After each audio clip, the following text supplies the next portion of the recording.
मकान मालिक ने अब हमें यहाँ से जाने के लिए बोल दिया। अब हम कहाँ जाएंगे, क्या करेंगे, कुछ नहीं पता, कुछ समझ में नहीं आ रहा है कहाँ जाएंगे। Hello guys, welcome back to my channel. My name is Barkha. I hope सब अच्छे होंगे। तो शुरू में ही आपने देख लिया होगा किस टॉपिक पर मैं बात करने वाली हूँ। आज मेरा मन बड़ा परेशान है। आज दोपहर से जब से मैंने खबर सुनी है ना, किसी के लिए खबर अच्छी हो सकती है और किसी के लिए बुरी हो सकती है। तो हम लोग रहते हैं किराए के मकान पर और हमें 8 साल हो गए यहाँ पर रहते हुए। अब मकान मालिक के लिए तो भाई अच्छी खबर है कि उनका मकान बिक गया है। हमारे लिए बुरी खबर है कि अब हमें यहाँ से जाना पड़ेगा। मकान खाली करना होता है ना, बड़ा दिमाग खराब होता है भाई। पूरा जितना समेटा होता है ना हम लोगों ने, उतना सब बिखर जाता है, सब पूरा इतना। जो किराए के मकान पे रहता है ना, वो ही समझ सकता है कि भाई किराए से जब मकान खाली करना होता है ना और जब दूसरे मकान में जाना होता है, भाई एक खुशी थोड़ी सी होती है कि भाई हमें अच्छा मकान मिलेगा। क्योंकि इस मकान मालिक ने ना भाई 8 साल मैंने एक कील नहीं लगाई है। और पता है पेंट तो भाई साहब कभी नहीं कराया उन्होंने। हमने भी बोला है तो कुछ नहीं बता सकते भाई, किसी की बुराई नहीं करनी चाहिए, ठीक है। तो देख रहा मकान की हालत। खुशी थोड़ी सी है कि हमें यहाँ चलो अच्छा मकान मिल जाएगा, कोई अच्छे मकान में जाएंगे हम।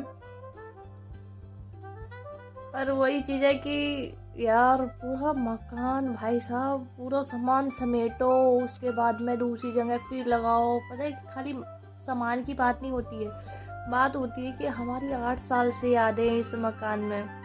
8 साल मेरा बाबू 2 साल का था, हमने दूसरा बर्थडे ना इस मकान में मनाया था उसका। और मेरी बाबू भी आरुषि ना इसी मकान में जन्मी थी, इसी कमरे में जन्मी थी। भाई ये तो मैं कभी भूल ही नहीं सकती। काश हम ये मकान ले पाते भाई, कसम से। पर थोड़ा सा है ना कि क्या बताएं, जो किराएदार है ना वही ये फीलिंग समझ सकता है मेरी, कि भाई साहब इतनी यादें जुड़ी हैं मेरी इस मकान में। कुछ रूठे मनाए, लड़ाई झगड़े, प्यार मोहब्बत सब इस मकान में। इतने मेरे शादी को 10 साल हुए हैं और 10 साल ना आधी से ज़्यादा, मतलब 8 साल बहुत होते हैं किसी के लिए। जो लोग भी मेरी वीडियो को देख रहे हो ना, जिन तक भी मेरी वीडियो पहुंची है, तो वो लोग प्लीज़ मुझे बताना एक बार कि कौन कौन किराए पर रहता है और किस किस का अपना मकान है। Please please. दिन में तो पता है मैं रोने लग गई थी जब मैंने सुनी ना कि ये खाली करना है, बिक गया है मकान। अंदर से ना इतना वो हुआ ना कि भाई जैसे कुछ एक आत्मा निकल रही हो शरीर से। मैं बता नहीं सकती आप लोगों को कितना मुझे बुरा लगा इस टाइम में। मैं सही है, जब खाली करने का नाम होता है ना तो मेरी आत्मा निकल जाती है बिल्कुल। छोटी छोटी यादें भी याद आ रही है। मालूम है ये दिन में मैं लेट तो गई हूँ थोड़ी देर, जब टेंशन हो जाती है ना तो थोड़ा सा लेटना ये सही रहता है कि हाँ भाई परेशान है इंसान ना, थोड़ी देर लेट जाए तो थोड़ा अच्छा लगता है। पर नींद नहीं आई है। वो छोटी छोटी यादें जो मेरी आरुषि चलना सीखी थी इस मकान में, कैसे वो बड़ी हुई धीरे धीरे। इसी कमरे में जन्मी थी वो, क्योंकि लॉकडाउन उस टाइम चल रहा था और नहीं जा पाए थे हम लोग। अस्पताल गए थे और उसी दिन लौटे आए। वो डॉक्टर ने बोल दी कि अभी नहीं होगी, लेकिन वो पता नहीं क्या गानी सिस्टम शायद ऊपर वाले ने लिख रखा था, तो इस वजह से। अब पता है इतनी छोटी छोटी चीज़ें ऐसे याद आ रही हैं कि मैं ना बता नहीं पा रही हूँ अपना एक्सपीरियंस कि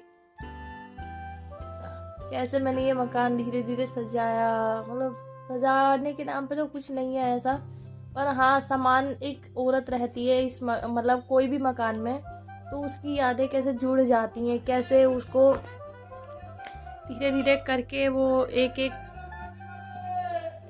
सब चीज़ें अपनी ना क्या मुझे कहाँ रखना है, क्या उठाना है, कहाँ क्या समेटना है, सब चीज़ें ऐसे इतने प्यार से सजाती है। और उसके बाद में जब होता है ना कि ये खाली करना है, दिमाग ना खराब होने लग जाता है, कुछ नहीं समझ में आता है। आज ना मन ना बहुत ज़्यादा परेशान है। मतलब जैसे पता नहीं क्या हो गया हो। अब आधी टेंशन पता है क्या है कि हमें मकान ढूंढना पड़ेगा यार। सबसे बेकार काम लगता है कि मकान ढूंढना, और वो भी सेपरेट मकान नहीं मिलता भाई जल्दी। ज़्यादातर में ना मकान मालिक मिलेंगे या किराएदार मिलेंगे। किराएदार रहते हैं तो आपस में लड़ लड़ मर जाओ, और मकान मालिक रहते हैं तो मकान मालिक ना चैन नहीं लेने देते। कोई कोई मकान मालिक होते हैं अच्छे, और कोई कोई मकान मालिक ना भाई साहब इतना लेट क्यों आ रहे हो, इतना ही तुम्हारे बच्चे हम कर रहे हैं, ये है वो है, कुछ ना कुछ। हर मकान मालिक एक जैसा नहीं होता, अच्छे भी होते हैं। पर यार कुछ नहीं कर सकते कुछ समझ में नहीं आ रहा है भाई। कोई पास का हो, ये वीडियो देख रहा हो, तो अगर किसी की निगाह में हो अच्छा मकान तो प्लीज़ ज़रूर बता देना। एकदम सेपरेट चाहिए कम से कम। और इस बार तो भाई कम से कम मैं 2 मंजिल का तो लूँगी मकान। देखते हैं, वो तो ऊपर वाले की मर्जी है।